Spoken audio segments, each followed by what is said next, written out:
Welcome to X-Men 97, Episode 8 of Cyclops is Waiting for Me, an X-Men, the animated recap series podcast. I said it wrong, Rod. It's just, we said it so many times over 76 episodes. I can't get it right anymore. You know what you're listening to by now. If this is your first episode, I'm sorry. And I'm Rod. So I attempted to rewatch this to take notes just a minute ago, but Disney Plus won't load. The good news is my cat Lucy tried to help, and it made really cute content, which I'm posting to our stories right now. I'll also send it to you so you can see it.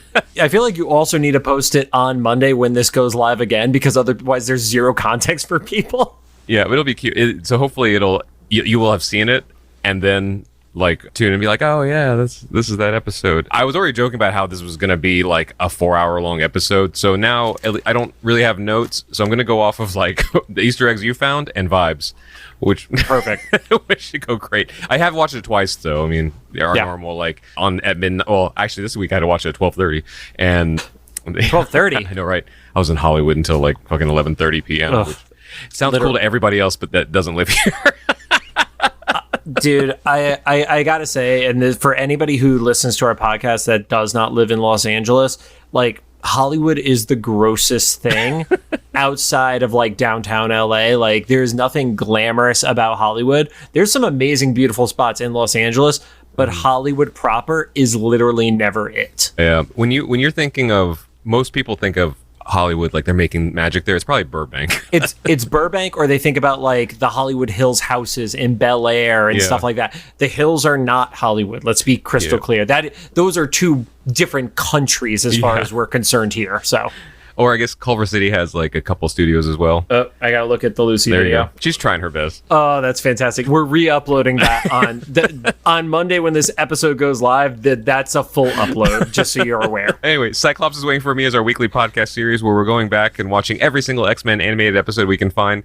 This podcast started with the original 1992 X-Men the animated series, building up to this moment, the release of X-Men 97, and that has never been more important until this set of episodes. I had mentioned last week to another friend, you should watch One Man's Worth before watching this. And then Bo DeMaio tweeted a whole list of episodes. I think it was 6 episodes that compromise what you should understand for context of this one. Yeah. Yeah. And that's a bare minimum, right? Because those episodes kind of have a little bit of background too. So it's a whole thing. Some quick reminders. We're a recap show about an episode that aired less than a week ago. There will be spoilers.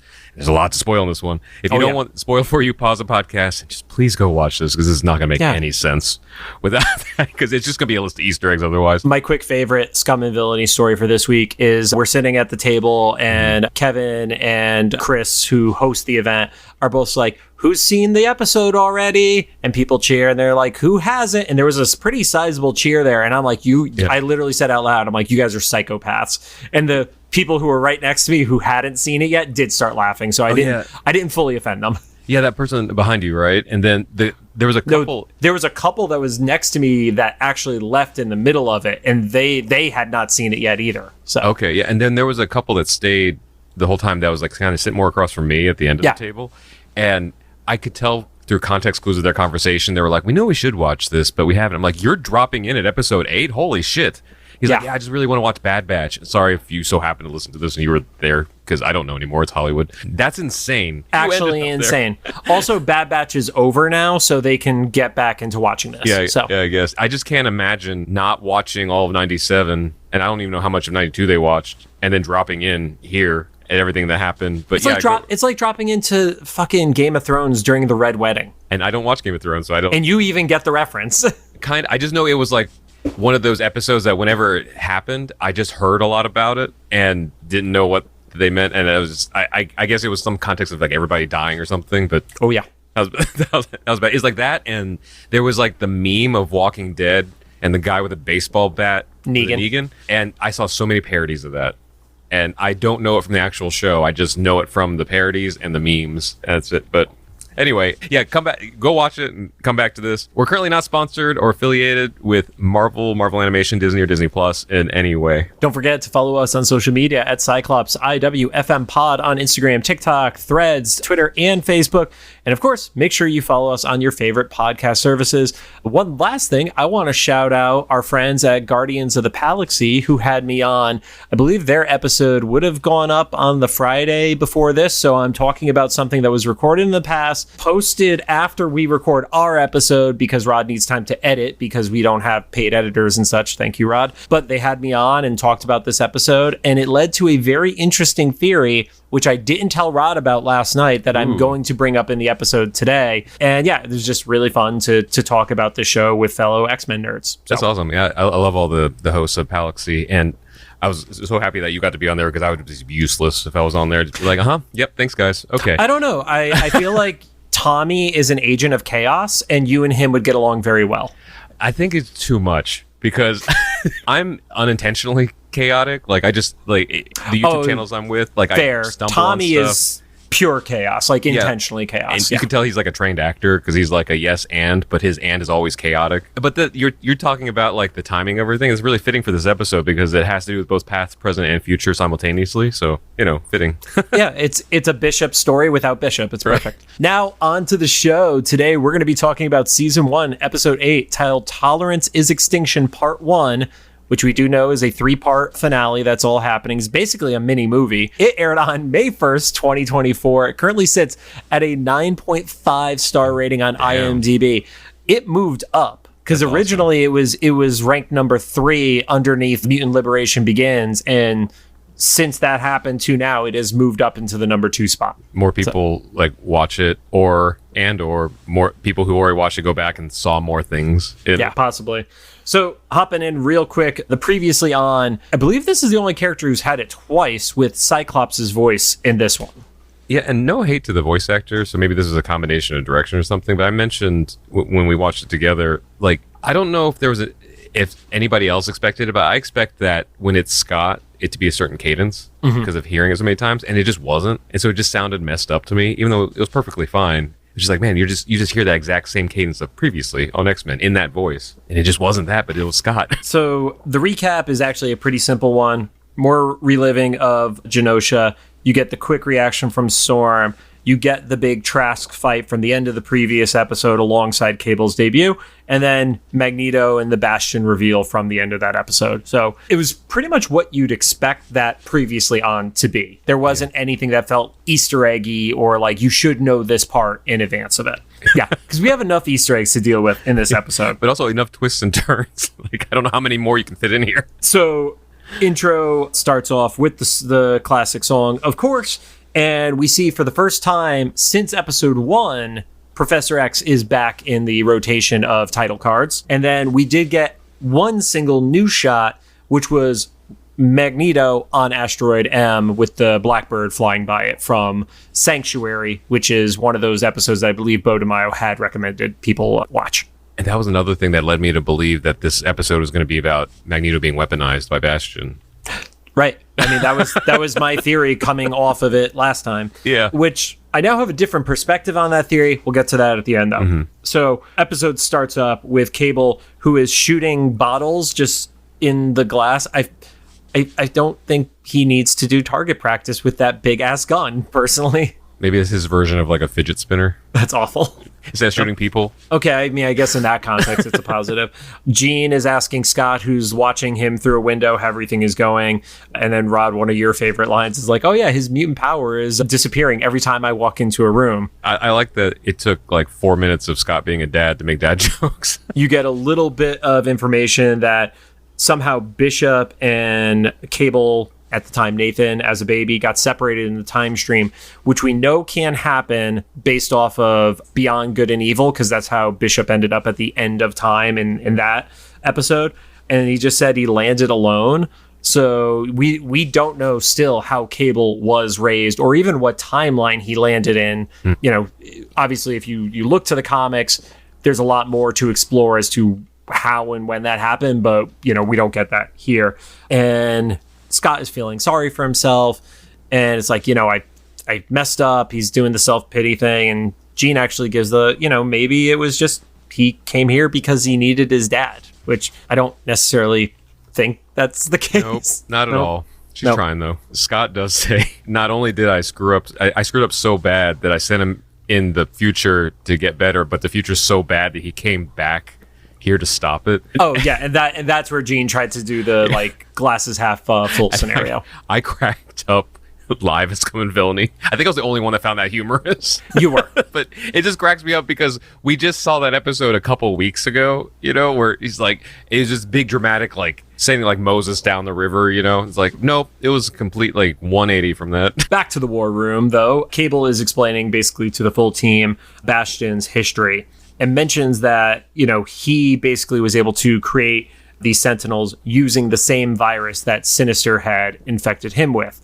And then, basically says, oh yeah, these things can now reproduce because it is a combination of machine and human as a next stage in evolution, essentially. Yeah, I think this was like the only point that we saw coming, right? The techno-organic virus having something to do with all this. I didn't. Oh, really? Yeah, no. Okay. I knew a little bit about Prime Sentinels, but the versions I had seen, especially within reference to Cassandra Nova, it was like basically nano Sentinels as opposed to a virus. I think this is to your point that you made before about like my ignorance of the comics kind of helped me in this situation. Yeah. Because they gave Nathan the techno-organic virus when he was a baby. And then they introduced like this Trask like living sentinel thing. I was like, oh, okay, so this is like, derived from the virus thing, right? 'Cause those are the 2 points of context I had. Right, and it's able to develop it using the technology. I did see somebody online had a misinterpretation of it, though, where they were saying, oh, Cable going to the future is what created the Prime Sentinel virus, and that's not the case. So, yeah, I didn't connect that necessarily yet. No, I mean, I think that was just a misinterpretation of it. But it's mentioned that this evolutionary war lasts for 300 years. And the significance of the 300 years is that it goes past Bishop's timeline. So it feels like this is now an alternate to any of the timelines that Bishop has shown us in the show, at least at this point, because none of his had any mention of Bastion or an evolutionary war involved in it. Morph makes the fantastic line of, oh great, another dystopian future where Logan is the last one to survive. How does Morph know about that? I don't know. That's a great meta line, though. It's a fantastic meta line because it is in so many of the X-Men alternate realities that happen. I mean, including literally like Old Man Logan, where he's the last one to survive. And, God, I'm trying to think. One of the only ones I could think of where Logan isn't the last one is the Marvel podcast series called Wastelanders, which is an alternate version of Old Man Logan.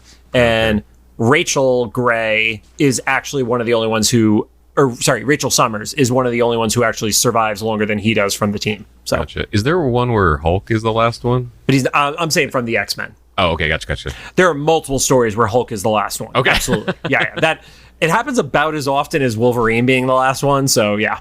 So we need a collab crossover comic of Hulk and Wolverine being the last two like odd couple on Earth. It doesn't ever go well. That's what's fun, conflict. Yep. And Cable cuts it off and it's like, no, it was actually a utopia. I had to rewatch this section a couple times to grasp everything Cable was saying. Go for it. What's your perception on it? Well, because when you actually think about what happened there, like, it's terrible. But yeah. He didn't try to...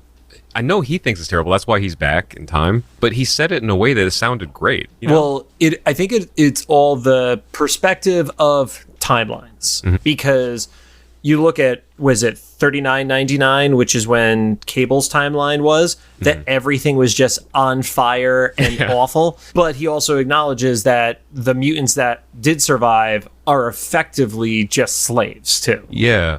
But so, because he said it was a utopia, but he said it as a mutant. That's what was like kind of a weird sell on that, because like, it's only a utopia for people who aren't slaves. But I would also argue, compared to his future with just literally everything is in ruins and in shambles, it's a culture that isn't at war. So I don't think he's saying it's great that mutants were slaves. I think he's essentially just saying, we're not in constant bloodshed.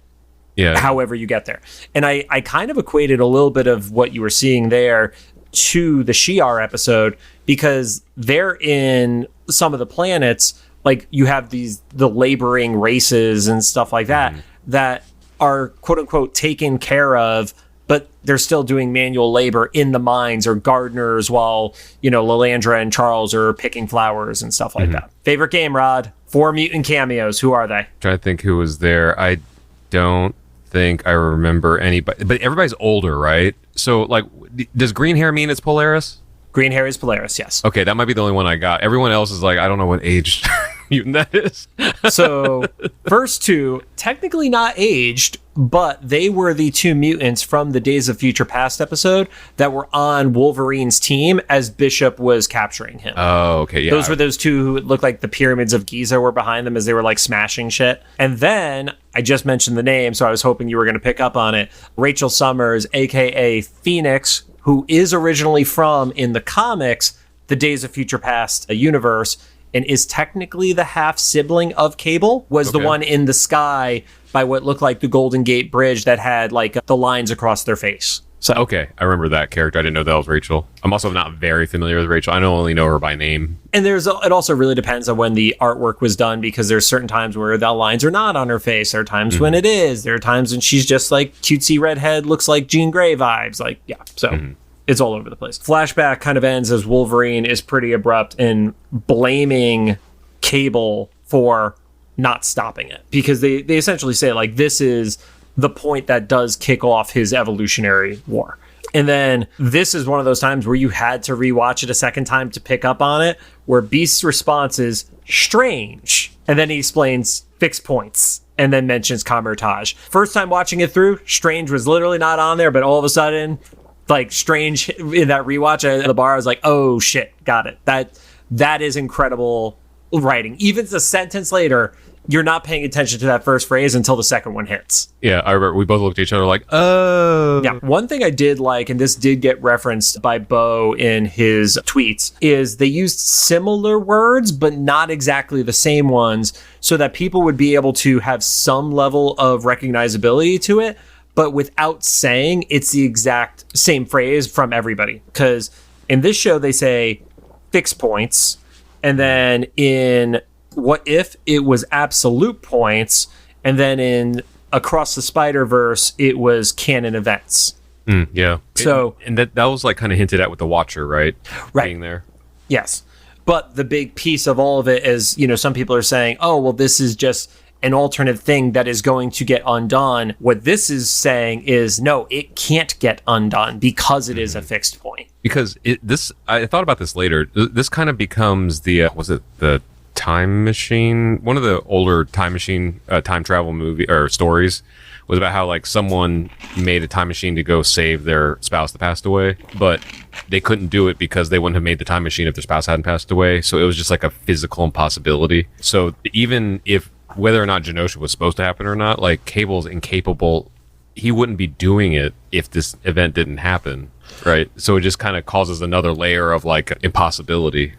I don't know necessarily the Cable side of it. I know I agree with you on this had to happen for all the Bishop stuff with Nimrod and everything, because it basically means that the Sentinels created themselves through that. Yeah. But yeah, I don't know if it's necessarily the Cable side of it for what that's I'm not even saying that they intentionally wrote it that way. It's just that, like, unless Cable had another motivation to come back and stop Genosha, he wouldn't have. You know, like, it's this loop that couldn't start if he, you know what I mean? Like, if Genosha never happened, he wouldn't have the motivation to go back and stop it. It's like a weird, like, time travel thing and just general story. Yeah, okay. I see what you're saying. Yeah. But yeah, his wasn't necessarily his was, I want to save my mom kind of thing. Yeah. So with that, Jean realizes that Cable was there, and that's why Maddie was happy at the moment that she died. And she actually gets cut off before she says the word died, but that's where the phrase was going. So that was a really sad moment. I've actually felt sorry for Scott at that moment. Yeah,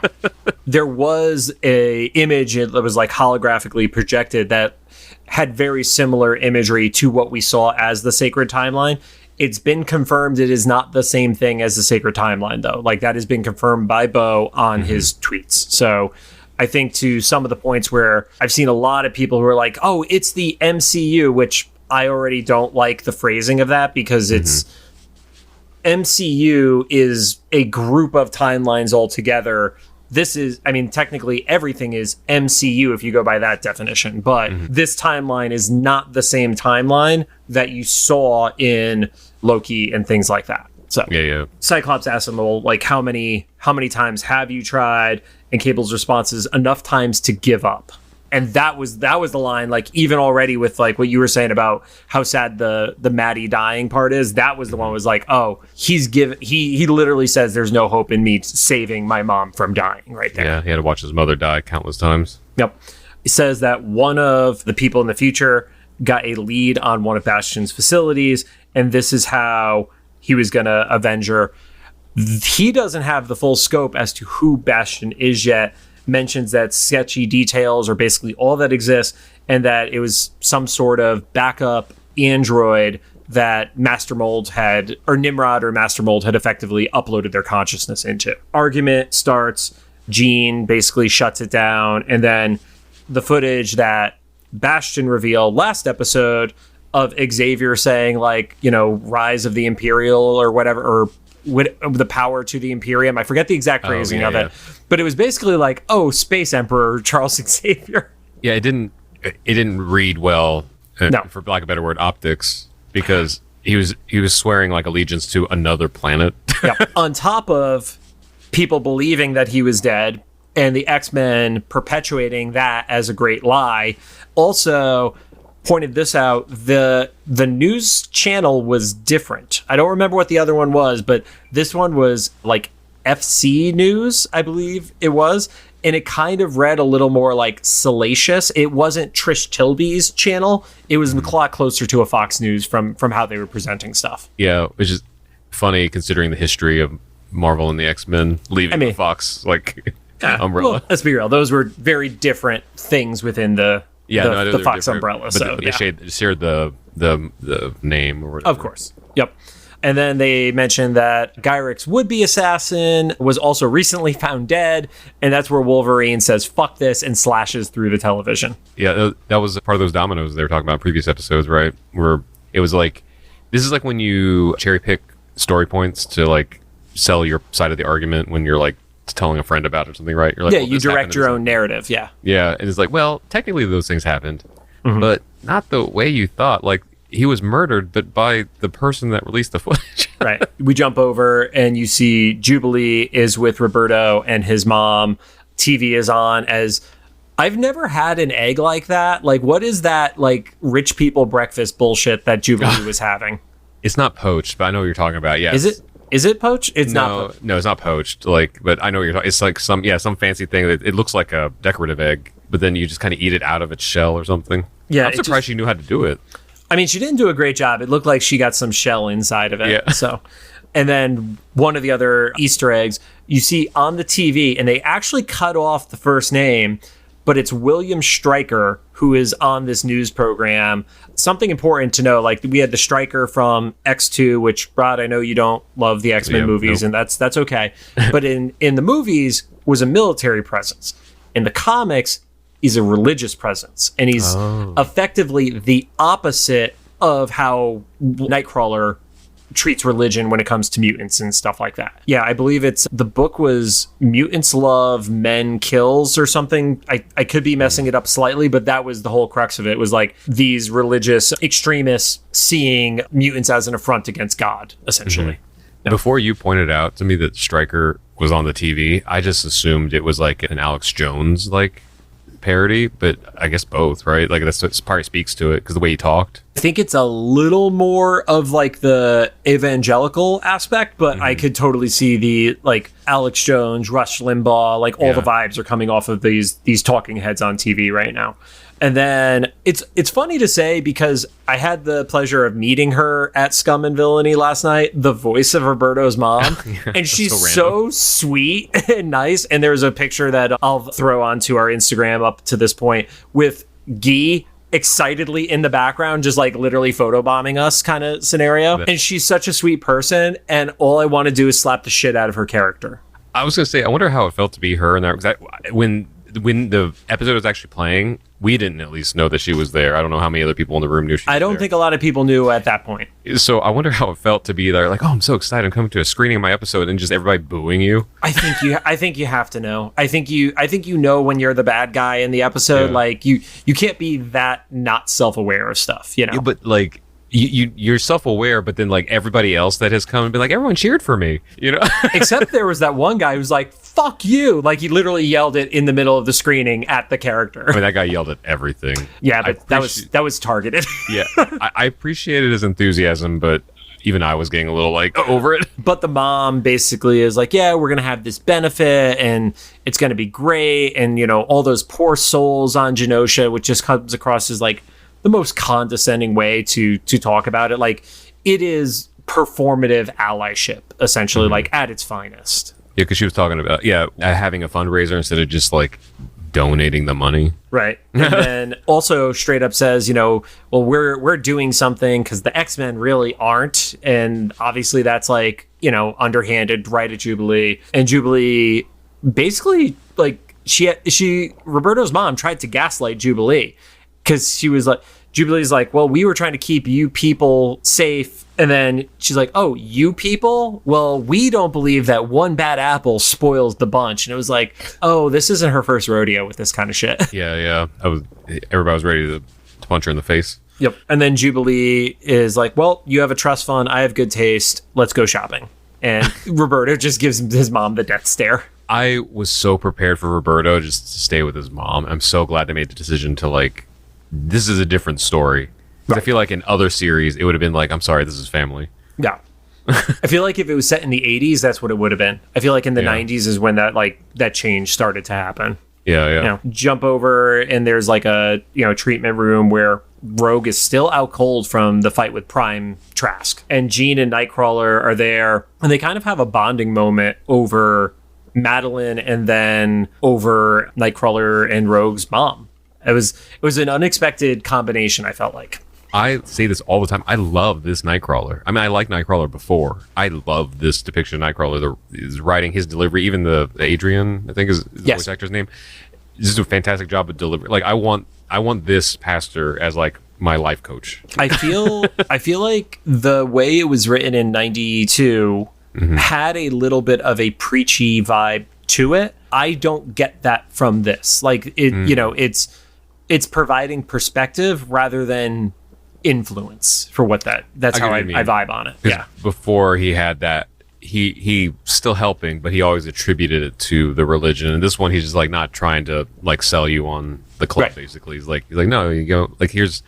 I liked how his perspective was like, regardless of how you see things, like if you still feel this way, then the net came out how it needed to. You know, we were left with this. So what does it matter? Right. And that all relates to Jean's memories about Cable. Even though she was not the one who actually birthed him, she remembers all those feelings. He's like, well, isn't that what counts at the end? Is that you remember how you felt from it? And Jean does a little bit of that pullback of like, but at the end of the day, it's still her son, referring to Maddie. And Kurt gives a great like found family conversation of like, yeah, I wasn't blue enough for my own mom, but then Rogue and I decided to be family instead of just being strangers, which probably could have been the easier thing.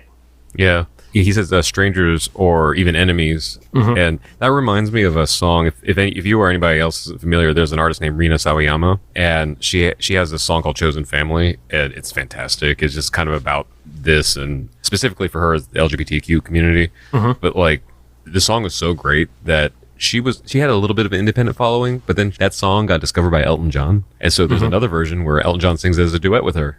Oh, that's awesome. Yeah, it's a great song. I would recommend hearing the solo one first because I prefer that one, but it's also cool to hear an icon sing with it. But that, I felt like if there was like a needle drop moment, you know, for this show, I was waiting to hear Chosen Family right at this moment. It's fine. We got Happy Nation and then a massacre. So we get a quick shot of the Summers family in a jet together. They're heading to Harmony, Pennsylvania. I didn't know if there was any significance to that. I couldn't find anything. Rod's favorite state of Pennsylvania, though. I guess just that it was supposed to connect back to One Man's Worth loosely, right? Was that where? I only got that through context clues because of what we learned later about when they get there, what is there, but I don't remember it ever being specified that Xavier was at school outside of Pittsburgh. I mean, it's entirely possible. I thought they like moved away. So maybe. Yep. But again, I could be totally wrong. I didn't look that up. So tell us in the comments. I will say we have awesome people who do pop into the comments that are giving constructive feedback whenever we do make a mistake on stuff. except there was like one dude who only saw our YouTube shorts. They are not a subscriber or anything like that. That guy was a dick, and I don't care about them. Yeah, I don't understand. We're far enough into short form content that people should know that podcast clips like are very prominent on social media. No, this guy was like, you guys have too much time on your hands and no wives. And I'm like, that has nothing to do with our fandom for the show. Oh, I didn't see that. Yeah. Now I jump over. Sinister's in his lab. Val Cooper walks in with a uniform on, which I'm assuming is just effectively the zero tolerance uniform, because all the other lab technicians are also wearing that too. So they're all basically wearing the same uniform as Bastion. And she calls Sinister Bastion's own little Dr. Mengele, which did you know that name? Only from like world history stuff, but I don't know like the in-depth history of it. So specifically, they were the one who was doing a lot of the horrible experiments on people at Auschwitz, and they were referred to as like the angel of death from all the awful stuff. So it's an incredibly biting comment for Val to make to Sinister to his face, you know? Right. And then and she came in with a sling, right? So, yeah, arm was in a sling. And this had to make you feel better. It's like, okay, this is probably not Mystique. I wouldn't say it necessarily made me feel better, but I just never got that vibe. There were moments where I could have seen it throughout the series, but it's always been more leaning to not. I never wanted to say impossibility, but I never was like, yes, I fully am behind this either. So yeah. And then Sinister, because we remember from the episode Descent, which was also one of the episodes that Bo recommended for people, he's been around since the late 1800s.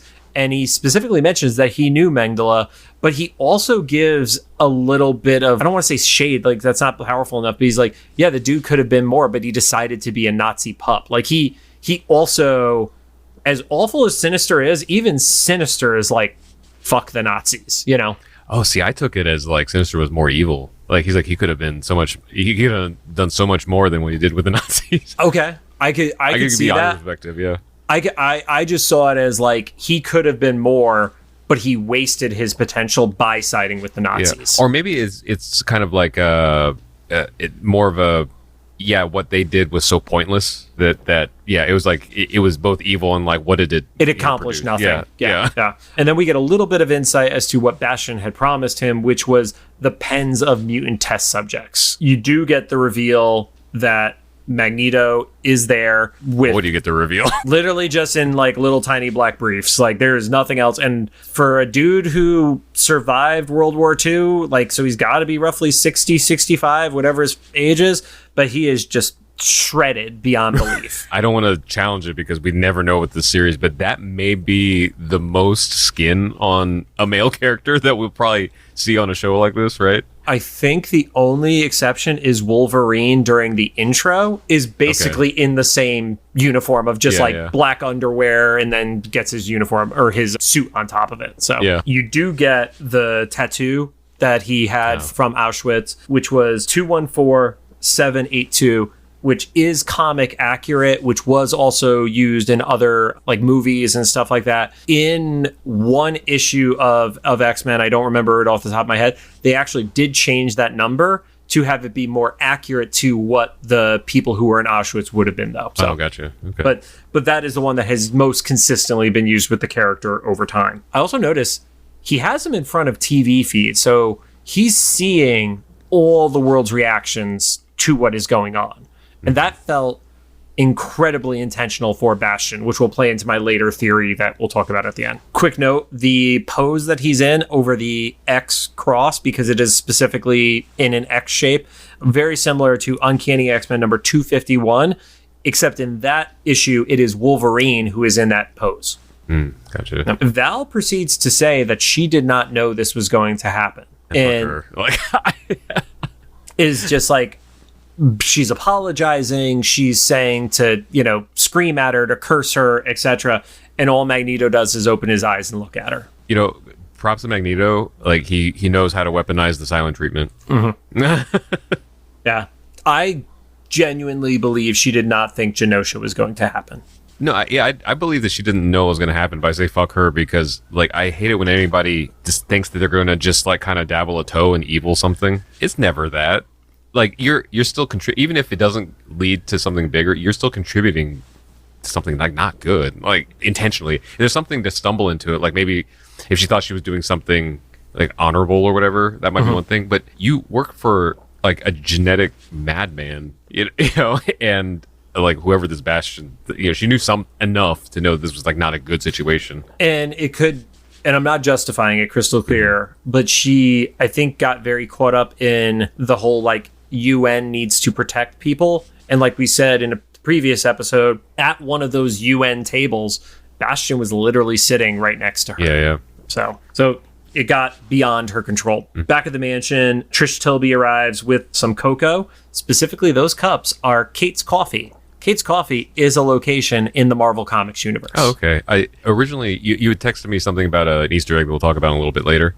I think our timing was like a little bit different because when I stopped on the time, it was the Kate's Coffee. I was like, huh, was I supposed to know something about Kate? No, because you were running behind. Yeah. That's why. Yeah. Beast is still not overly happy with Trish, but she's saying, well, there's no more yellow journalism here, which, you know, for people who don't know, it's basically muckraking is that style where you're just literally saying all the worst stuff to sell papers, not because it's actually providing value to people. So she kind of acknowledged like she's turning a corner and getting back from like, you know, Insider or, you know, Inside Edition, you know, rather than, you know, going back to actually being a newscaster. Okay. So I wasn't familiar with that term before. I've heard it used a few times, like over my like lifetime and such. But yeah, it's specifically about like you're being salacious for the sake of getting a rise out of people. It's not that you're necessarily telling lies, so it's not like, you know, Weekly World News and stuff like that. But it's also like not. It's not with the intention of the full truth either. It's YouTube thumbnails. So it's specifically your YouTube thumbnails. Mine are the only ones that are accurate. I'm talking about this song today. So she does mention how it would be a juicy story that mutant enemy number 1 is locked up. And you see that Trask is in this hyperbaric chamber tube thing. I would say I have so many questions about that, but at this point, I'm not questioning anything. I'm just waiting for them to explain it. But I also interpret that as he's not dead because they specifically said locked up. Yeah, because we kind of get through context clues throughout the episode that like these Prime Sentinels don't really die ever. Right. So I don't know what they're doing to sedate him. I guess it's like a constant electromagnetic field or something. But that is... It's literally just one of Cable's grenades is feeding right? it. Yeah. That's a choice. That's like literally having a bomb in your basement. They've done that multiple times. I mean. That should not be surprising. That's the least surprising thing for these people. Come on. And Trish does ask, like, how many others are there? And you see that Beast has built some sort of scanner that would enable him to spot that. So over at this house on a very desolate street, Cable and Jean land the jet in the middle of it, and nobody seems to care or notice that. Which we'll know in a bit why. Yeah.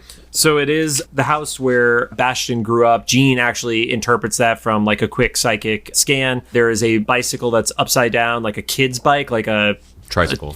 Tricycle. But it was like a thicker one. It was almost like, what were those ones that you could just like... Big wheels. Where you could literally just quickly turn the handlebars and like do spin outs without killing yourself. Did you notice on the side of the bike, though, it says 0? Oh, okay. I didn't notice that. That makes sense. I also, you mentioned something about a doll, and I didn't catch that either. I'm sure you're going to get to that. So that's actually the next thing. So they go in. Jean reveals, oh, this is the house where he grew up. And the three references pop up in rapid succession. First, if you literally just go from the left to right of the screen, you see there is a Stark Expo flyer on the screen. Next to that, there is a doll that is a purple doll. That is actually Machine Man, who is Aaron Stack in Marvel Comics. In the comics, actually, there is interaction between Cable and Machine Man and Bastion in a 1998 comic book. Oh, wow. And at one point, Bastion actually tries to infect Machine Man into becoming a Prime Sentinel. Okay. So I don't think we're getting Aaron Stack in here, but that was like their nod to the histories of these two characters. Yeah. And then there is what looks like a book or a VHS tape or something like that. I can't remember exactly what it was, but it was labeled XM52, which I thought was X-Men number 52, which was a issue called Twilight of the Mutants. Okay, I'm not familiar with that. Yeah, it's a Eric the Red story, I believe, in the comics, but it was... my interpretation is it's literally just because of the name Twilight of the Mutants kind of scenario. Gotcha. Yeah. They also see on the wall a photo of a young Bastion with the mom and the dad. Mm-hmm. So this one has been interesting because we see the mom, and through the flashbacks that we're going to see in a second, it's pretty clear the mom was the waitress from the bar where Logan, Storm, Bishop were all in One Man's Worth. They show the dad. A lot of people are saying the dad is the one who was the Marlon Brando reference, who actually helped Wolverine in the fight. Mm-hmm. They look slightly the same person to me, but they do not look like the exact same, whereas the mom spot on does. Yeah, the glasses were the same thing, right? The glasses were the same thing. The dad is wearing like a different like hat and stuff like that, and it's just like it didn't seem like the same person, especially because he was literally stopping the racist from getting into the fight with him. You know? Or maybe that's not why he's not around anymore. I don't know. It was that like, because people have confirmed it is the mom, but the dad was like a little bit different. Yeah. And it just kind of like it, and I could be totally wrong on that, but it just like, I was like, wait, why would the dude who's like fighting the racist be okay with the mom who is obviously a racist? I mean, maybe. You don't have to make me say it. You know what I'm thinking. Yeah, I know. And I mean, I'm skipping ahead slightly, but there is that the thing that you referred to as the Sentinel STD that does, just be clear, it goes in his ear first, Rod. It is not. It goes up his pants, but it goes into his ear. So, but he passes it along through some sexy time. Yes. So maybe it is that Nimrod infection that makes him okay with the mom also being like a racist piece of shit. So, or she doesn't exhibit it right away because she didn't see that diner scene, right? So, or he didn't see that diner scene. He was, I mean, if it's the same guy, according to the bar fight, he saw the whole scene. Oh, okay. See, I didn't get a chance to rewatch these episodes like I wanted to because I was busy this week. I just have One Man's Worth embedded in my skull. So that is where they actually do see the mom who's sitting there like awkwardly next to a lamp, and it's just like creepy, and like it looks like a scene out of like a horror movie. Like somebody's about to like have body horror happen to them when that shit goes down. Yeah, if horror movies have ever taught you anything, don't trust old white people in poor lighting. It never goes well. It's not specific to horror movies here. It's just life. That's just a life lesson. And especially when she was like, "Let me go pack my things." Don't trust that. I do love though. Cable's like, well, I guess we're gonna see how this plays out. So they're basically like, it's a trap. We know it's a trap. But let's just see what happens here. They go into his room, and we actually see drawings on his board, which you can tell this kid is messed up because some of the drawings on the board are like literal crayon drawings from when he was a kid, and he lived and grew up in this room. So that meant that this like thing, cyborg, whatever the hell he is, was literally keeping up like shit that they drew like in crayon as a child, because it was like, I'm obsessed with that building on fire. Yeah. And if you actually look at it, it is the Institute that's on fire that you would see later in the episode. Yep. And then there's like Sentinels in the artwork and everything. It's just like Jean does a flashback and basically starts seeing that like as a kid, he was hearing machines, and there's like master mold in his head, and like all the history of the Sentinels is just like getting downloaded into this kid, and he doesn't understand why. He just, you know, he's in pain, and then he basically accepts it, kind of scenario. Yeah, and his mom doesn't help the situation so much. Yep. And then you get what I was alluding to a minute ago, the dad, whose name is Richard, so therefore he is a dick. And, you know, there's the whole like, oh, he is basically a descendant of every Sentinel, past, present, and future. Wild. So, you know, to your credit, it's still... And then they bang in a car. Yeah, there you go. At makeout point or whatever that ended up being. To your credit, it might still be like a nanotechnology thing, you know? They're probably not going to explain it, but it seems like the most plausible way, right, for it to be in an organic situation. Well, I think plausible, yes, but easiest for somebody to get without needing to then get into, oh, nano sentinels exist. Mm-hmm. Like, the show's already established techno-organic virus, so you're like, oh, well, this is a thing that already exists. It's just another version of it. So it's like kind of like a very acceptable storytelling shortcut, I feel like. Like, I guess in my head, like the techno-organic virus and nanotechnology or whatever is kind of like overlap. Could be the same. Yeah. Right. Yeah.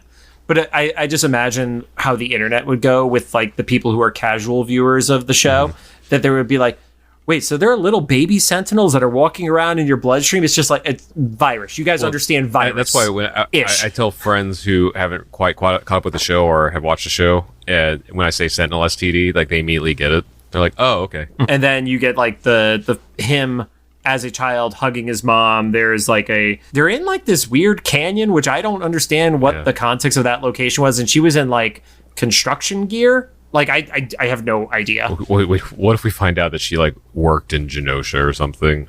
Like building the original master mold or something like. I mean, dude, it could fit, but yeah. And then we get to the spot that I refer to as the Cabal meeting, which is all the shadowy figures on screens. Mm-hmm. So this one even caught me by surprise, and everybody that watched it, because who had these cameos on their 2024 bingo card? So before we get into the cameos, they're basically being like, you know, you basically doing what he did almost messed this all up for us a year ago, and basically made people feel like they needed to like be tolerant to the mutants and everything like that.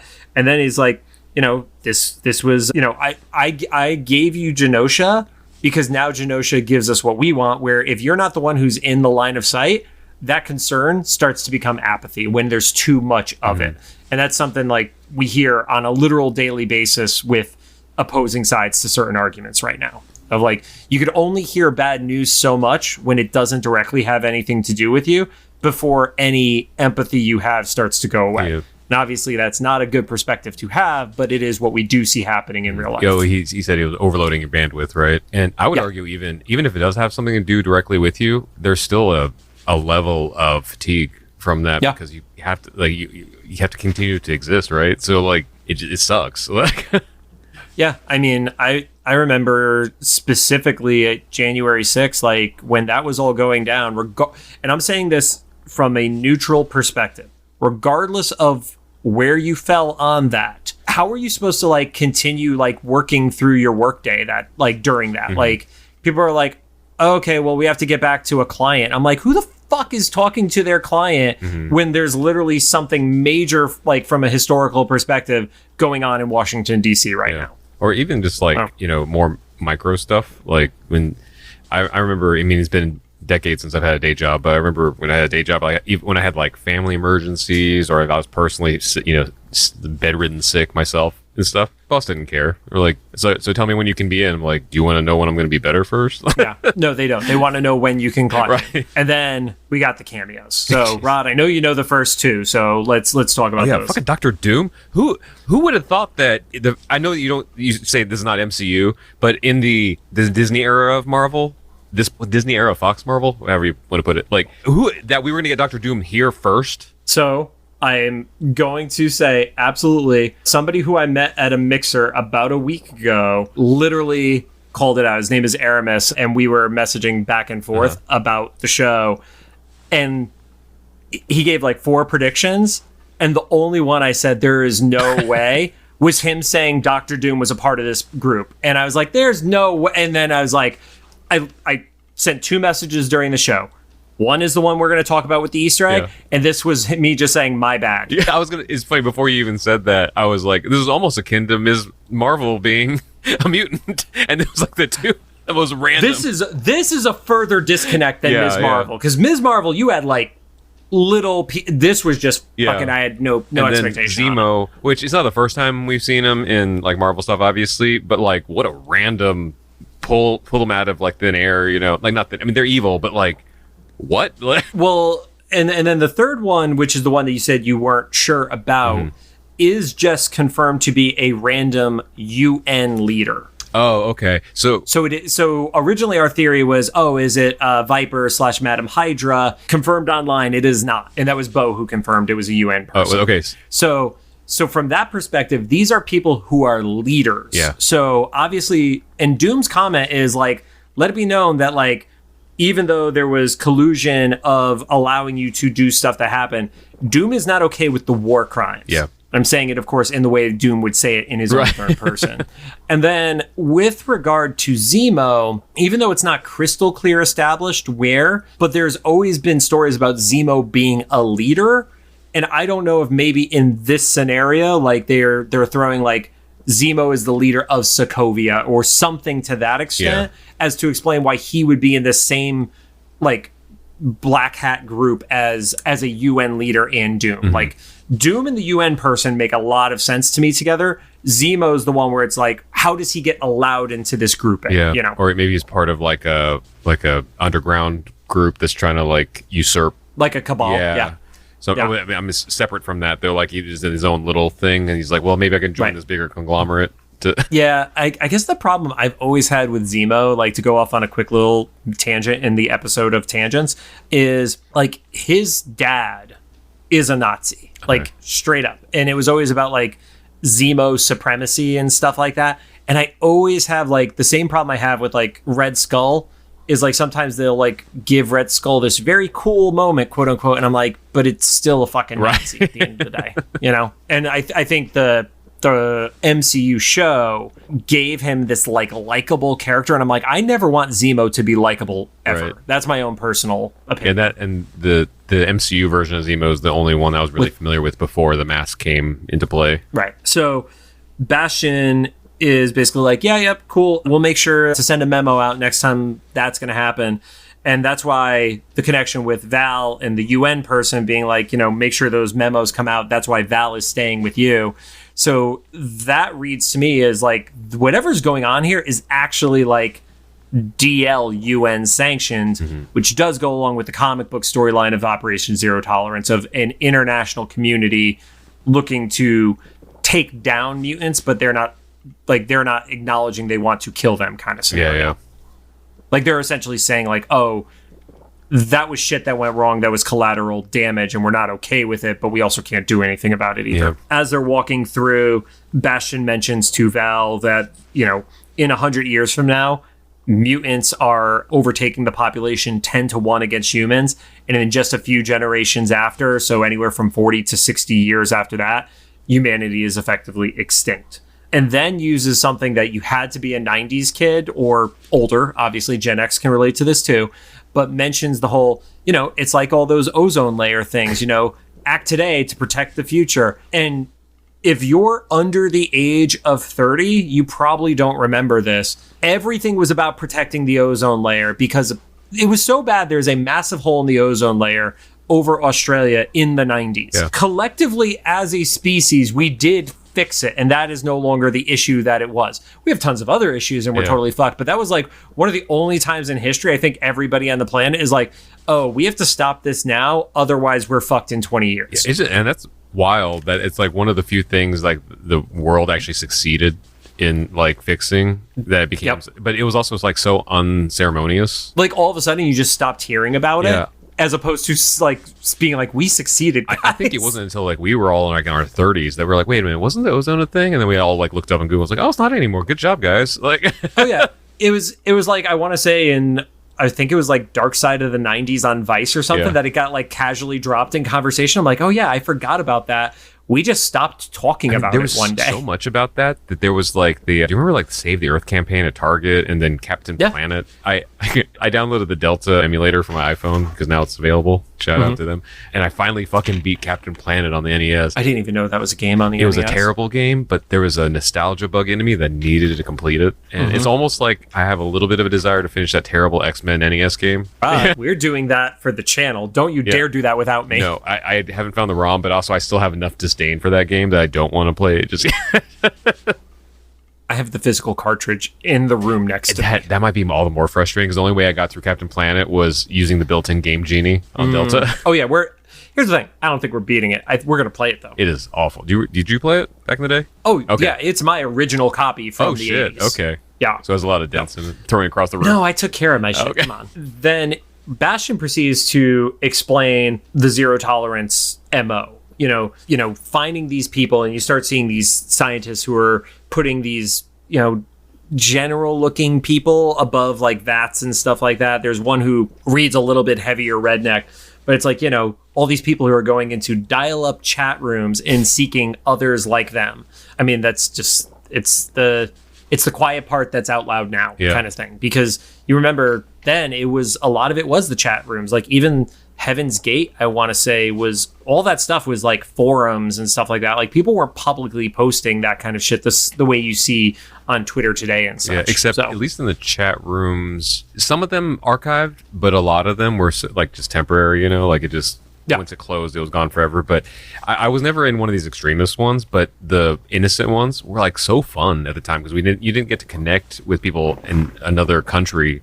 So I remember, and this is speaking as a youth group kid, like I'd go in and be like, oh, there's a chat room for DC Talk fans, like, right. And be like, did you hear the latest remix of Jesus Freak? Like, yeah, and that's it. But it was fun because you didn't get to talk to your neighbor about. Well, you could talk to your neighbor about that, but you can talk to somebody in like Sweden about that. And then you'd hear all the early internet myths of stuff that like, oh, did you hear about the Legend of Zelda thing where you do this and you blow a hole through? And it's like most of it was lies and bullshit, but it was still fun to have those conversations. All mine were the Mortal Kombat ones. Like, did you know there's a new code? Did you know that what's funny about those was half of them ended up being true because the developers made them true. Ermac. Yep. And then he gives the examples of like, construction sites where 10 men are laid off because there's one who's super strong. And you flash back to season 1. That's what's happened with Colossus's debut. There were people who were angry that they didn't have enough work because Colossus was able to do all of their jobs. And then they give the example of, well, what about a taxi driver when somebody could just teleport them instantly? I would pay so much money for that right now to just do instant teleport in this fucking city. Yes.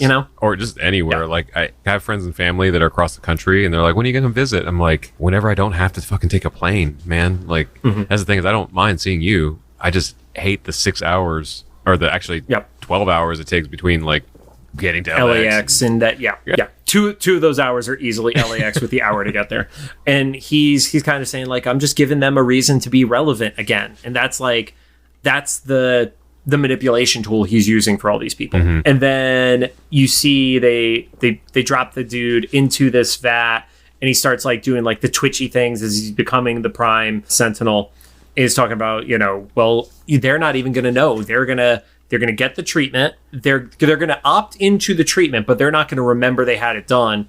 And then they will effectively like have this happen at an appropriate time, I think was essentially what he was implying. It's a really clever way of kind of explaining how indoctrination happens anyway, right?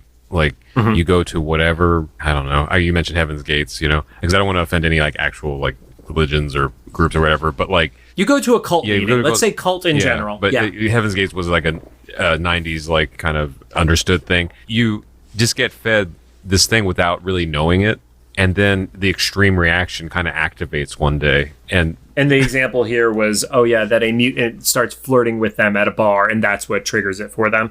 And Val is not happy with it, doesn't agree with it, and then he gives a great line that she reminds him of a dinosaur that is fretting for the sake of the asteroid before it hits. Yeah.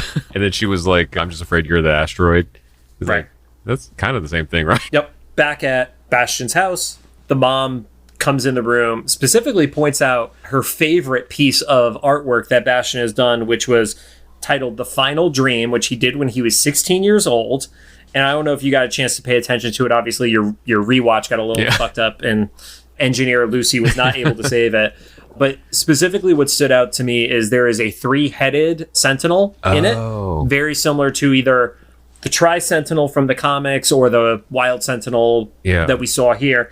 But there's also 3 mutants at the bottom who look, one's very similar to Beast, one is very similar to Angel, and one is very similar to Cyclops. I did notice that. I gathered that it was the X-Men underneath the Sentinels, like kind of figurative and literal foot. But that was, so a little meta conversation, like when it got revealed or people started realizing that mom was the same lady from the diner, and they were like, well, she wasn't the racist. It was the diner like manager or whatever. I was like, fuck her. She said something to him because she had a problem with it. She literally said that Storm and Wolverine were holding hands. And then this cemented it when she put this whack picture in front of them and she was like, this is my favorite one. Like, this one was your favorite one?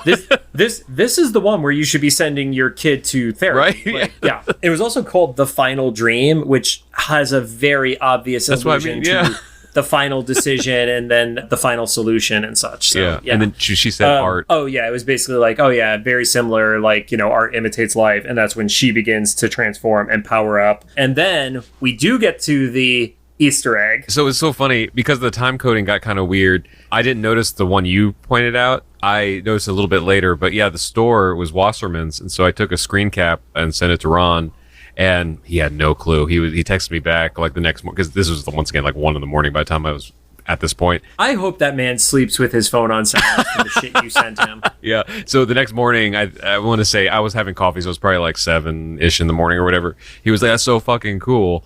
And so it was just nice to see that he was still acknowledging in there, even though he was omitted from like the production of the show. But then you texted me back like, "Oh, there was another one," because I got a screenshot of where Jubilee and Sunspot are running out of the mall, but the establishing shot was a much clearer view because someone made fun.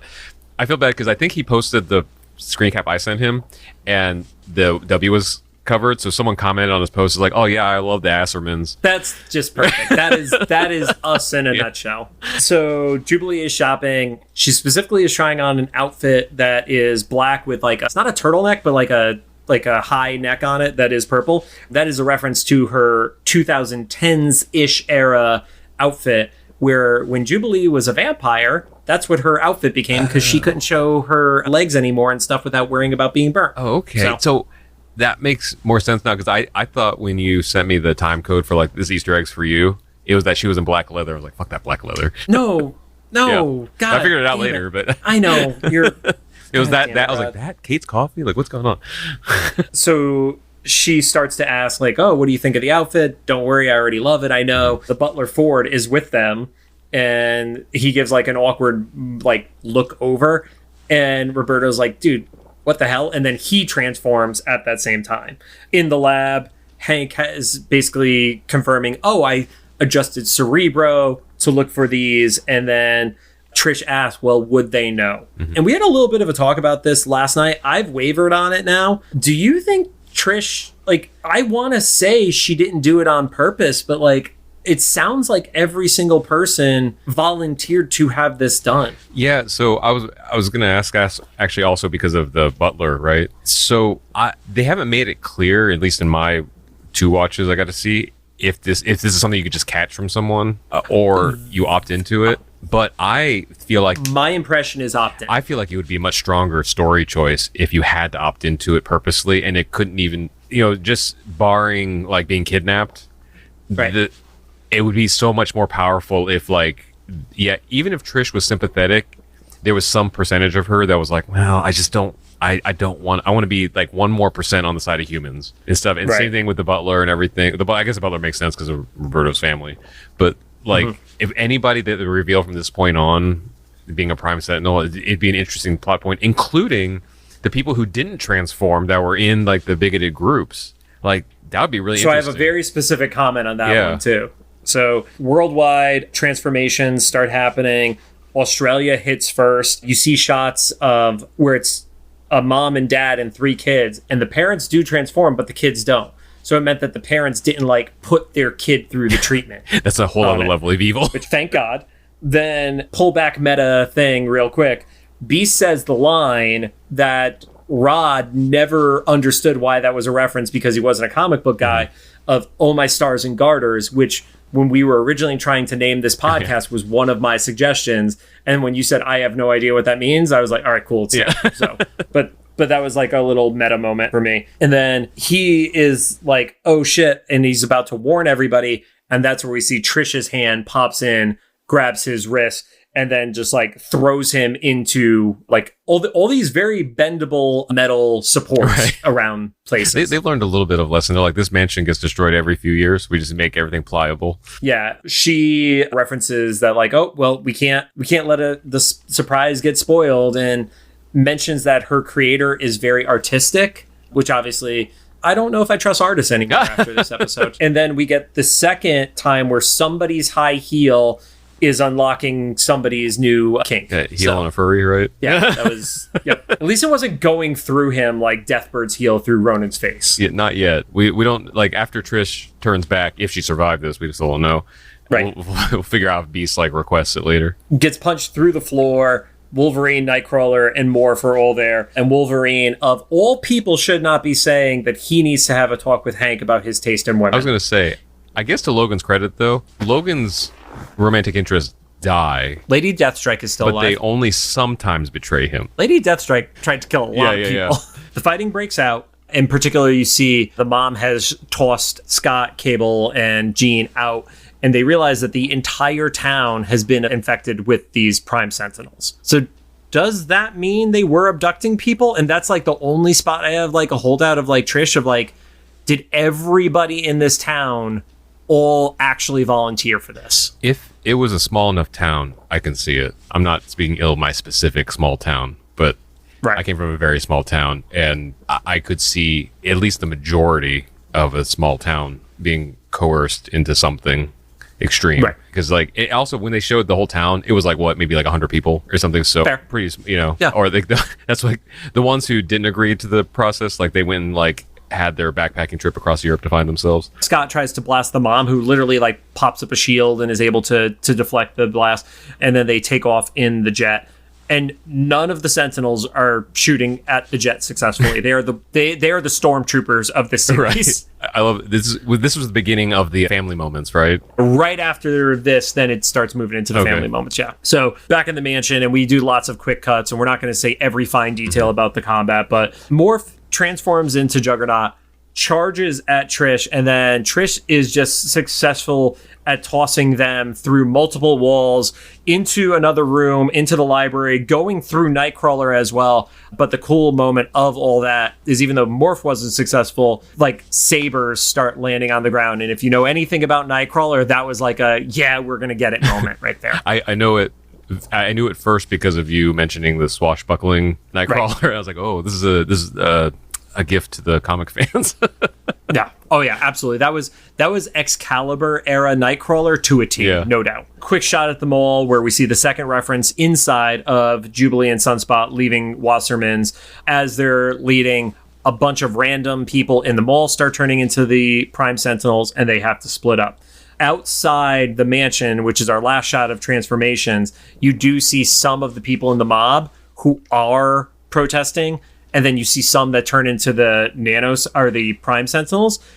And I feel like this had to be a conscious choice. The guy who was in the Friends of Humanity was not transformed into a Prime Sentinel. There was specifically one FOH wearing dude, and they were not transformed. And I wonder if it was like, even Bastion is like, let those extremists be on one side, but don't let us be identified with the quote unquote hate group. Oh. I legit think that was a choice of like, he wouldn't let them into his group because he wants to give the image of protection rather than hate group. Yeah, or he's just like, even they're too dumb for this. Yeah. My virus can't fix this level of stupid. I can see that. Yeah. Inside the mansion, we start to get more of the fight going on between Wolverine and Trish. And then they basically start shooting up into the air. And Wolverine is just hardcore stabbing and slashing right into Trish at this point. That was a nice little warm-up, a little appetizer for what we were going to see shortly after. Because that little thing like kind of jarred me watching. Is like, I've never seen animated Wolverine jab his claws into someone's side. Like actually going into something that wasn't just a pure metal inanimate object. Yeah. Like even though we know it's like they're not a human anymore, like there was still like things that resembled organs and such, and there was like the goo coming out of them in purple and everything. So, and then as they're fighting up in the sky, Wolverine is able to break out of it, and as he's going back down, he's slashing through everything possible, and they crash through like 4 levels of the mansion. Yeah, the first time I saw that, I thought that he was going to start slashing through the Prime Sentinels to slow down the momentum. Not the case at all, because he just went full force in that. He was just like taking limbs with him just for the fun of it going down, which I fully support. Yep. Rogue is in that hospital room, recovery room, and there's a few Prime Sentinels just in the dark with their eyes glowing, waiting, and it looks like they're about to make a move, and then Wolverine comes in, makes the save. This woman is just like, just stand down. Why not just accept the future? And we get great moment for people was Wolverine's like, I got 6 reasons for you. And then Nightcrawler comes in, slashes through one of the Sentinels and says, no, I've got 9 for you. And it's such a painful pun for me to say out loud because he's German and 9 means no. Although if it helps to soften the blow at all, the captions do say 9 as like the number 9. I know it does, but I know what it was intended to. Although new surprise, even though we got the sabers before, like the saber on the tail was a surprise for me. I don't know if that's a thing in the comic book. That was so cool. Yeah, that was fantastic. And then we get a lot of great fight scenes happening there with Nightcrawler and Wolverine. Nightcrawler starts to realize we need to get them away from Rogue because they start regenerating themselves, and proceeds to like stab into them. And when he's stabbing into them, he could teleport them with him. And that shot gets kind of concluded where the last one, Wolverine, is stabbing into its chest as Nightcrawler's stabbing it from behind and teleports it. And you actually see for the first time in X-Men 92 what teleportation looks like for Nightcrawler, which was different than how we saw it in X-Men Evolution.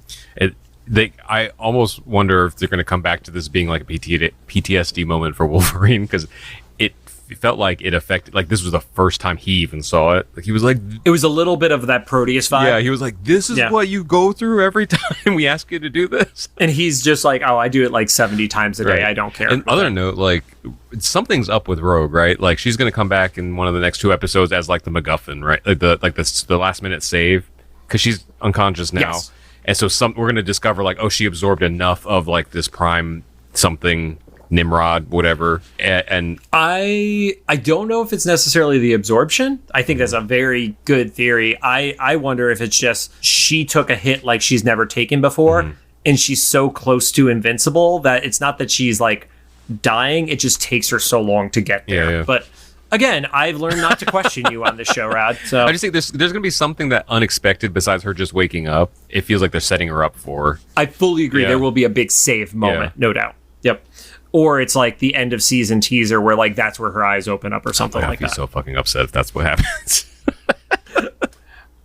Over on the rooftop of the mall, Jubilee is running, and she makes a comment that everybody can fly except her. And because she's being chased by 2 Prime Sentinels, she's like, fuck it. And she like launches herself slightly with her, like her power.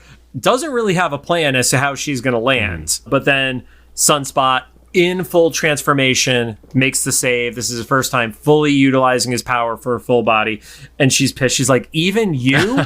And he mentions that he has been practicing in secret in the danger room because he wanted to surprise her. He's gotten used to flying, but he's not used to steering yet. 2 things. I feel bad for Sunspot because this was supposed to be a big moment, and it was a big moment for him, but because so much other crazy shit happened in this episode, it was like it got like kind of overshadowed by all the other crazy shit.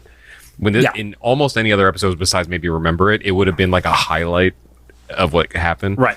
Whereas in this episode, it's unfortunately like a number 5 or 6 moment at highest. I am happy though. I don't know if you saw Guy's post. I did not. So he posted that moment at Scum and Villainy when he got to watch with everybody, and he implied that he had not watched the episode yet, so he got to so he hadn't seen himself flying. Yeah, so he said he had no preview footage, and he got to watch it with a cheering crowd because that crowd did cheer at that moment, so I actually got the acknowledgement in person, so that was good. So that's really cool to get to see that. That's great. No, I will make sure that we reshare that.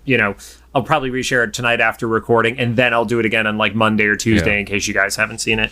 Then on the Blackbird, that's where we start getting the family moments that you start alluding to, where the whole like Jean starting to act the mom role, even though like she's not going to be like, call me mom to Cable, because that would be fucking weird. But she's like, oh yeah, make sure you wear your seatbelt. And she literally like telekinetically puts it on him. He's like, don't tell me what to do. He becomes a teenager too. Yeah.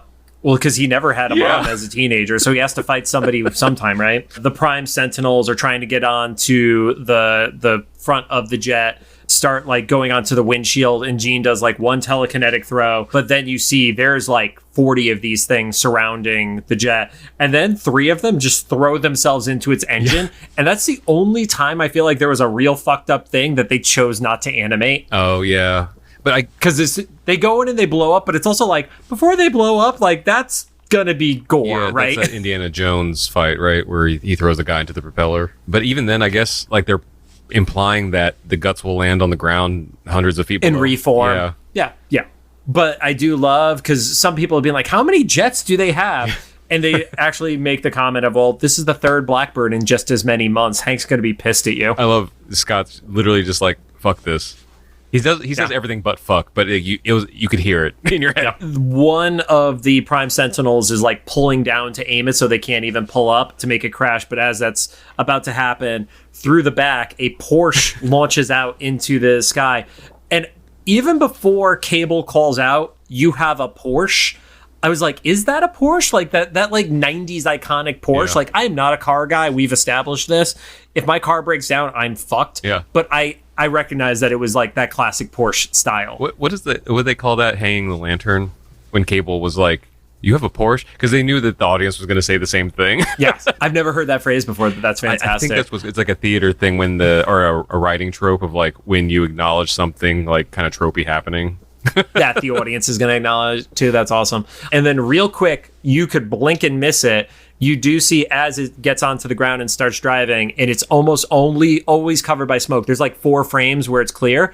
His license plate says Slim SL number 1M, which okay. I think you learned that from the episode with Joe Slepsky from Joe on Joe podcast, that is Scott's nickname. Yeah, because I was like, man, fuck this Cyclops guy. And he's like, well, here's the thing. I was like, oh, okay. Yeah. They go into a tunnel to try to escape where they realize other Prime Sentinels are trying to stop their way. And then you get this great team up of the entire family. Cable tosses the roof off the car. Scott stands up and is shooting a hole in front. And Jean, from the passenger seat, is driving the car using her telekinetic ability. And then they shoot out through a wall. And you get like this great superhero landing of them landing in a bubble and then the car blowing up from behind on them. Yeah, poor Porsche. Yeah. Over at Roberto's family's place, there is a Humans for Genosha banner on the wall, which just feels gross, man. Like I said, it is the most performative style of this shit. Also, what a lame fundraiser. That was such a small ass fundraiser for what she built it up to be. Maybe. But it is also a penthouse in New York. Yeah, no, I mean, that part was nice, but like she made it, she was like, get 15 cases or whatever. You know, it made it sound like it was going to be this like Met Gala or something. Oh, that's because she's a lush. Yeah. And you see Roberto and Jubilee crash through the window and the Prime Sentinels come in. And there's this awkward moment where it's like, what's going to happen?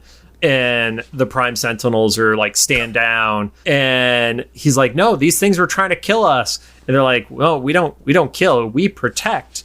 And then the mom says something in Portuguese I didn't know the translation of, but then follows it up with like, stand down. So it was either like my son or something to that extent. I got the feeling that it was like, hey kid, just do what the cops say, you know? Yeah. Yeah. And that was just like every bit of disdain I had for that character from the second part of the coming out conversation last episode, like tripled down here. It was just like, do what he says. It's like, oh, that's the apathy that Bastion was hoping for, and it worked on his family. Yeah, her and the entire room saw visibly messed up beings fly through a window with like fiery fists and like jets coming. And we're okay with it. Yeah, so I remember that moment. I was like, man, I hope she gets a Wolverine claw up the gut, because there's no redemption from this. I don't care if like another episode she comes to her senses. I still want her to die in this series. Like, over at the mansion, Bastion arrives in what felt like a Rolls Royce to me. I could be wrong about that,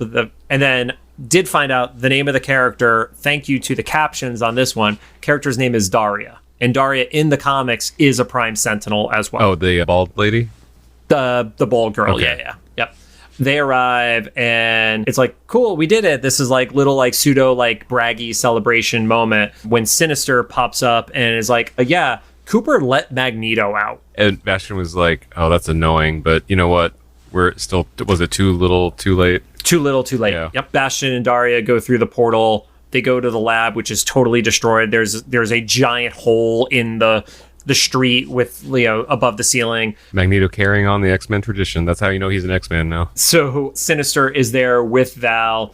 And they're still bragging at this point, like even with Magneto being released, it's like, why are you still like, you know, it's futile to fight for the future. And then there's like this whole like it's like a stabby torture thing that like pops up around, like she's held up in the air, and then there's like all these metal things just pointed at her, like they could just like decimate her in a heartbeat. Yeah, that was another one of those like anime elements, right? Where it was like a very bunch much of so like extraneous stuff. Yeah, you're captive. Yeah. she proceeds to call Bastion a monster, and he's like, oh no, I was just born this way, which is the greatest irony of his character, because he's literally trying to kill mutants and all they ever did was be born that way. And then Val gives this like really thoughtful speech about Genosha and then like tragedy as a whole of like, you know, it felt like deja vu. Is like nobody was surprised about it happening or shocked. It was like, it was terrifying, it was awful, but nobody was surprised about it happening. And that was the line where she said like past, present, future didn't matter. And never had. Yeah. Yeah. And that's where she releases Magneto. And for a second I was like, oh, is this where there's going to be a time travel thing that's addressed here because of the deja vu, like were they implying it? And unless at that point Bo is straight up lying to people because he said there will not be time travel that changes this in the finale. Yeah. So this is, once again, it could be completely wrong because all our predictions are just like out the window now with what's going to happen. Yep. The only thing I could see that like would be not a good, but like they might change with time travel is all the like the civilians that are dead. Yeah, and I think that the thing is like even in the comics with Genosha, the people who died in Genosha didn't get revived for like 15 plus years in real time kind of scenario. So regardless of all that, but she mentions like it's just still the same ugly place, and that's why I was like, oh no, she's literally talking about what we experience as a species of like, oh, there's another tragedy and then we think we're going to fix it, but 3-4 years later there's another mass tragedy, and that's just kind of like this ongoing thing that we've accepted. And I think that's kind of like what has been talked about on the show of like, some people are saying, oh, they need to be more subtle with it. And it's like, no, you can't be subtle with this message because real life is too subtle and we accept this bullshit. Or I would argue like real life is too loud all the time, like everything's at 11, and so if you're subtle with stuff, it's not even a blip on the radar. Yeah. There's a quick showcase of Jubilee and Roberto as they're being put into the Genoshan cuffs, and then it basically is like the whole time Magneto knew us better than we knew ourselves, better than Charles knew us. And I feel like this one phrase could be its own full podcast of conversation, honestly, of Magneto was right. And maybe for the sake of like, let's revisit that phrase after the show is over. But what initial thought did you have that like there was no subtlety to it? It was like they are owning it here. I think that it's not she and anybody that's talking about it isn't necessarily even saying that he was moral. He was just right. Like this is gonna turn out the way you think it is. The only thing he was wrong about was gathering all the mutants in one place. But he was right about like humanity, right? And specifically to the speech he gave them when he pulled them all into space, you know, Val and the whole crew. He's like, don't prove me right. She was like, well, you were right. So Magneto goes up to the North Pole, and the significance of that is obviously the Earth's polarity has nothing to do with Santa Claus, Rod. But he killed Christmas. Also happened in the comics in the Fatal Attraction storyline, which is the infamous storyline that had the hologram card covers on every one of the issues, where he does an EMP that shuts down the world. That's so awesome. It was so badass. So we did talk about this. I don't think it was shuts down the world in that it's going to permanently be off. Yeah. I think it is enough that it's like the equivalent I gave was Ocean's 11, where they set off an EMP, but it's just a short term, like shuts everything off for a moment, and then you have to turn stuff back on again. Long enough to kill people in hospitals and airplanes. Which also got confirmed on Twitter, so I wasn't crazy when I said that. Yeah. And also, I mean, I know people say like, well, what about cars? I was like, even the gas-powered cars in the 90s, there was computer-controlled, vehicles and stuff, so... You would have had to have like a car that was from like the 70s where it was still fully just gas operated, essentially. Yeah. And its radio is fucking fried. Yeah. But yeah, so literally millions of dead. No doubt. Yeah, and then all of the Prime Sentinels falling out of the sky after depowering. We talked about this before, but we're not clear on how that regeneration works and if it's shut down, etc. And if they wake up later, did they regenerate from that, or did they depower and then fall to their deaths? And there's no way to turn them back on kind of scenario. Yeah. So at that point in the episode of Easter eggs and cameos, we get the biggest cameo of, I would argue, the series, where we see full suit, back and front, Spider-Man landing on a rooftop in New York City as the lights start to go out. And strike a pose so you can take a screenshot. Dude, I've seen a lot of conversation of like, does this mean Spider-Man 98 is going to happen? My theory on this is they are going to see how this first season of this show played out, as well as its follow-up seasons. I love that it's confirming that it is the same universe as the original 94 Spider-Man. The only thing that makes me wonder is, will they have two Spider-Man series in production and live at the same time? That's right. Given that Friendly Neighborhood Spider-Man is MCU connected, quote unquote, whereas this is its own animated universe connected. And it could be confusing for a casual person, because we know sometimes people don't gather all the multiverse stuff properly and like don't understand that, you know, even Christian Bale's Batman is not the same universe as Henry Cavill's Superman and such. So I don't think that they're going to do it very soon. Like, I think it'll be years before we see that. But at the same time, if there was anybody that would have like overlapping productions, it's Spider-Man, because we have Spider-Verse, we have the terrible Madam Web movies and the, you know, Craven movies and stuff. Like, it's like Spider-Man is the one thing that the general public is like okay about being confused about. They're just going to go see what they see. We then get the reveal of the Silver Samurai, who is no longer just like some slumlord at like villages. Like he's in a high rise in Japan. And then we get a nuclear facility, which totally gave me Chernobyl vibes. So maybe Chernobyl is not a fixed point in this timeline. Yeah. And there also is a Russian Federation flag behind the scientists who are all panicking, because if Chernobyl as a show did teach me one thing, it's that if the cooling rods do not activate quick enough, that is when the fusion reaction explodes. But also it depowers the holding cell that has Omega Red in it, which timeline for the show, because we've accepted essentially that every year within the show was close to a year in real time because of how Jubilee aged. So it's been about, what would that have been? Season 4 was 96 or 95. A couple years, yeah. 95. So Omega Red is obviously not in the trench in the ocean anymore and was back under Russian control. And so this video should be posted already. I don't know.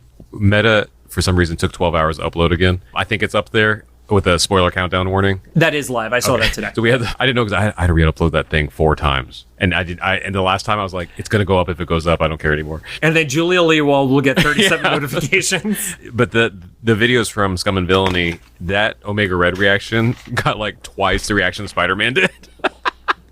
That shocked the shit out of me. Maybe it was just like the whole like this is building scenario. So it's like scream, another thing, scream louder, scream, other thing, scream the loudest. But yeah, that was pretty wild. To me, it was kind of like the Zemo Doctor Doom thing. It was like probably one of the more random moments.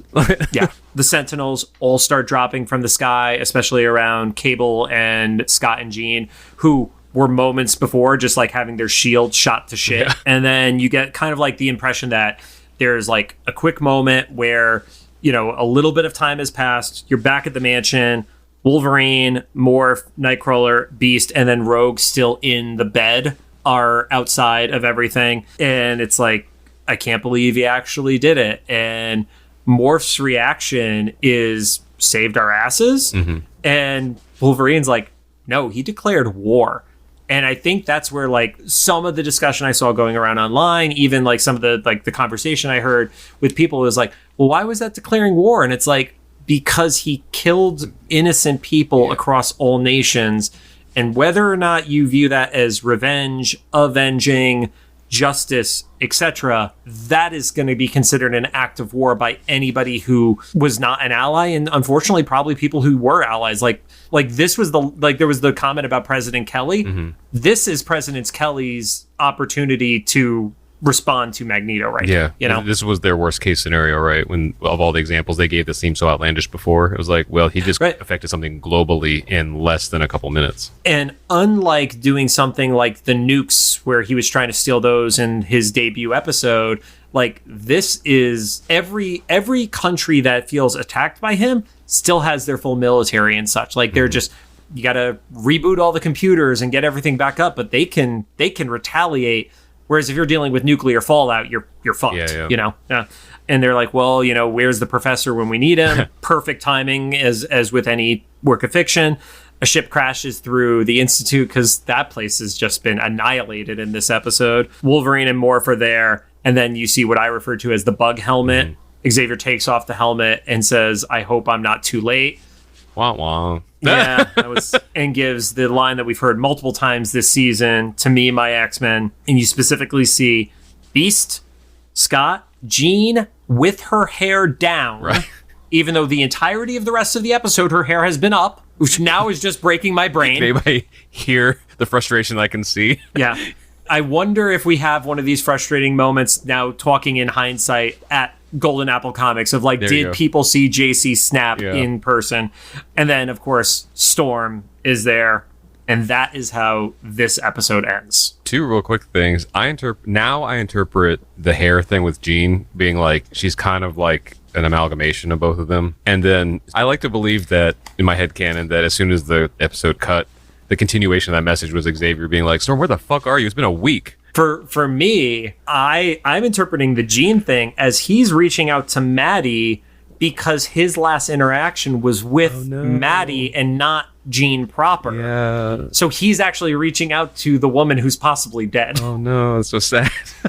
Yeah. Some corpse is like reanimating. Yep. All right. So here's my theory.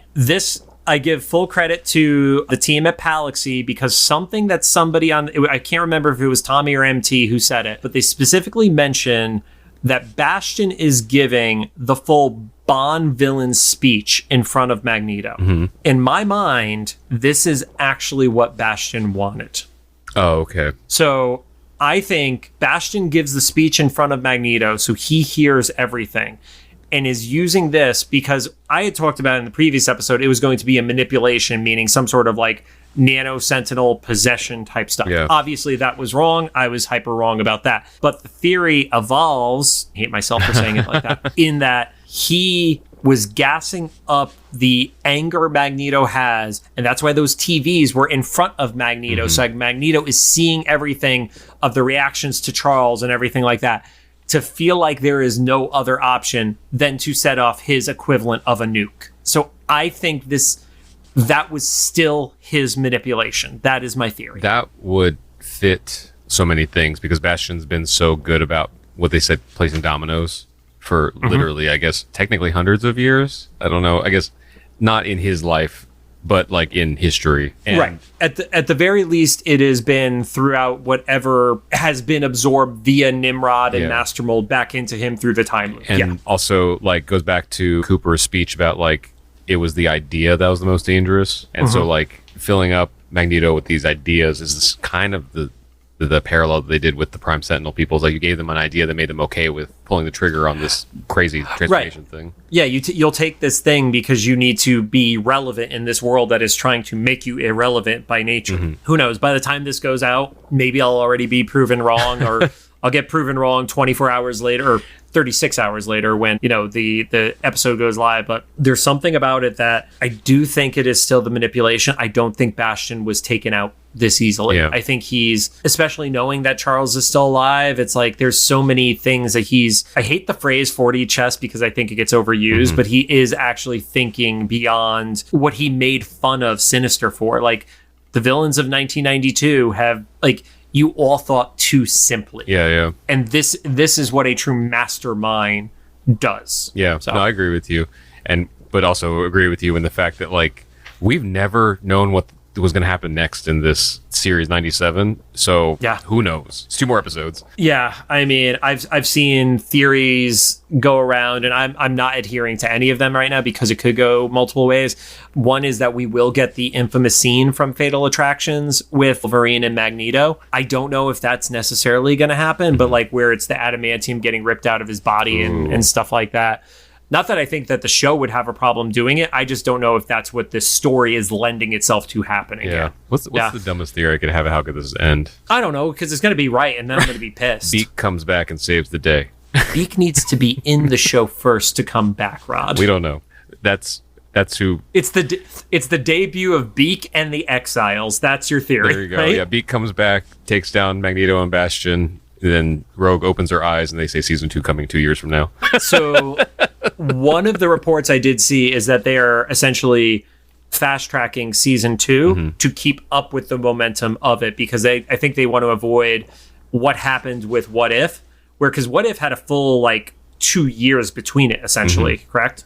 It's hard to tell too, because that I didn't mind that show, but it wasn't memorable, or, it wasn't like the most exciting thing. No, but aside from that, I think it was like one of those scenarios where it was like it came out and then it was almost like 2 years before it. Yeah. So the momentum of like even the Marvel Zombies episode, like I would have thought Marvel Zombies would have been like out and live by now, and that's not even out. So who knows? Yeah, it's smart of them to do it sooner than later, because otherwise it's going to become like a Stranger Things thing, right? Where like the 8-year-old kids are now like 32. Well, they have to worry about our generation dying. Yeah, right. I think that's the biggest issue. From joint failure. When you wake up and everything hurts, that's when you were an X-Men 92 fan. Yep.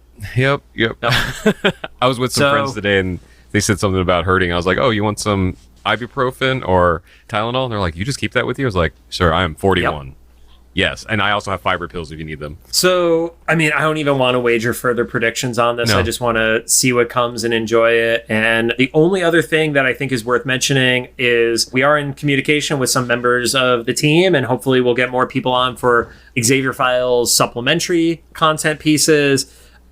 The Wednesday after this comes out, which is for episode 9, they are doing another event at Scum and Villainy. They have not announced at the time of us recording who that guest is going to be. The most recent one was the voice of both Emma Frost and Moira McTaggart. But yeah, I mean, honestly, if you're in Los Angeles, come to that event, because the energy in that room is fantastic. And I think Rod mentioning specifically Guy seeing that episode animated for the first time, where he got to take flight and have that big reveal and have people losing their minds along with him. Like, there is an energy there that, like, I'm not going to go as far as saying like it's not the same as being in a theater full of people when they did the Avengers Assemble line, but it has like that sincerity to it that I absolutely loved being there for. It's what I imagine my friends who enjoy sports feel like. It's because I don't like being in crowds, but I don't mind going to that. Like even this last week, usually I'm near there right before it happens, and so I just kind of walk across the street and go there. But this last week, I was all the way across town, and you drove to get. I was like, oh, this would be fun, So I agree. Like, yeah, it's fun to go if you're an X-Men fan. I was stipulate that because I had another friend's like, oh, should I come? I'm like, no, you're gonna hate everyone in that room. And I think that to your comparison about sports, like I think it's probably the same, because it's like, yes, this is probably what it feels like when your team gets like a game-winning touchdown or something like that. But if I am at a sports bar and I don't care about the game that's playing, and somebody is like, ready to flip a table in excitement because their team won, they're the worst human beings on the planet to be next to. That's what we are to those people who are waiting for trivia to start. Yeah, that's right. Yeah, because there's and if you like trivia, trivia happens like 15 minutes after the screening starts. Yeah, we try to get there as early as we can from our regular life, and the screening usually starts roughly around 7 o'clock or so. And then trivia is usually like 8:15 or so. But if you do come and you want to get there to meet the voice actors and stuff, get there around 6 or 6:30. Just so you can like get in line and also just get a seat. Stop. Then you have to get there at 5 o'clock to service our seats, Rod. Don't give away the secrets. There's only one more week. So. Yeah. But in all sincerity, also, like we shouted them out before. Chris was a guest on one of our previous episodes, but Chris from Uncanny Experience and Kevin from Digital LA putting that on. Like, I don't go into Hollywood. I go to Hollywood for this. So yeah, I stay in Hollywood for this, which says a lot because I want to just get out. Well, I will take us home with 2 more episodes to go.